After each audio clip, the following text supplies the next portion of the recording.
ஆண்டவர் இயேசுவில் அன்புக்குரியவர்களே, மரியன்னையின் இனிய பெயரில் உங்களை அன்போடு வாழ்த்துகின்றேன். மரியன்னை வணக்க மாதத்தில் ஒவ்வொரு நாளும் மரியன்னை மன்றாட்டு மாலையில் உள்ள ஒரு திருப்பெயரை உங்களோடு சேர்ந்து தியானிப்பதில் நான் மகிழ்ச்சி அடைகின்றேன்.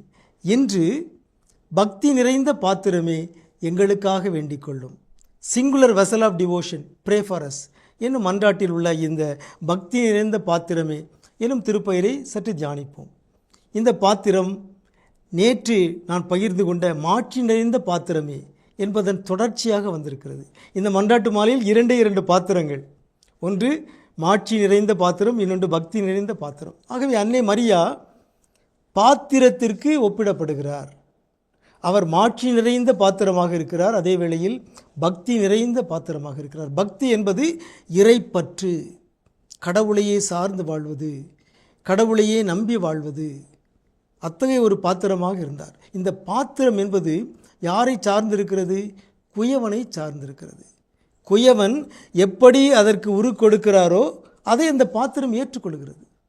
பாத்திரம் ஒருபோதும் குயவனை கேள்வி கேட்பதில்லை, என்னை ஏன் இப்படி படைத்தாய்? ஆனால் மனிதர்களாகி நாம் சில நேரங்களில் கடவுளை கேள்வி கேட்டு விடுகிறோம். என்னை ஏன் இப்படி படைச்சிங்க? எனக்கு ஏன் இந்த சோதனை? எனக்கு ஏன் இந்த சிக்கல்? என்றெல்லாம் நம்முடைய மனதில் பல நேரங்களில் எண்ணங்கள் எழுகின்றன. ஆனால் பக்தி நிறைந்த பாத்திரமாகிய அன்னை மரியாவின் உள்ளத்தில் அத்தகைய சிந்தனை ஒருபோதும் வந்ததே இல்லை. காரணம், அவருக்கு தெரியும் தான் ஒரு பாத்திரம்.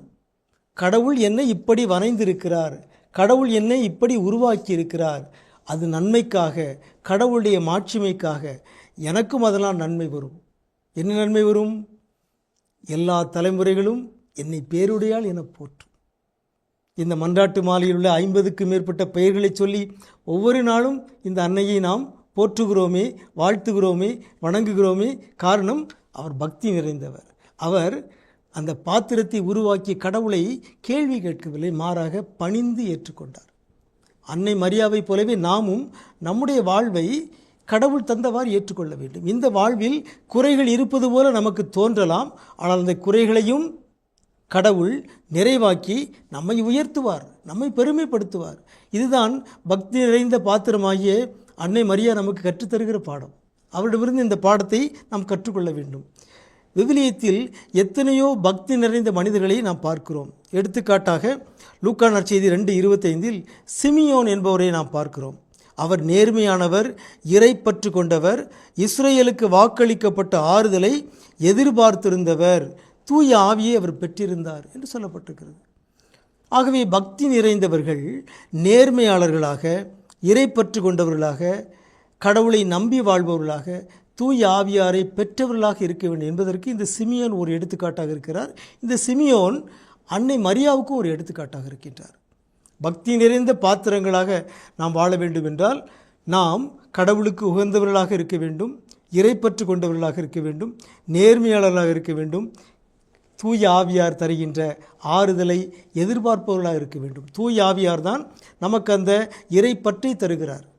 இறைப்பற்று, இறை அச்சம், இறை வேண்டலுக்கான ஆர்வம் அனைத்தையும் தூய ஆவியார் தருகிறார். அன்னை மரியா தூய ஆவியாரால் நிரப்பப்பட்ட காரணத்தினால் அவர் பக்தி நிறைந்த பாத்திரமாக விளங்கினார்.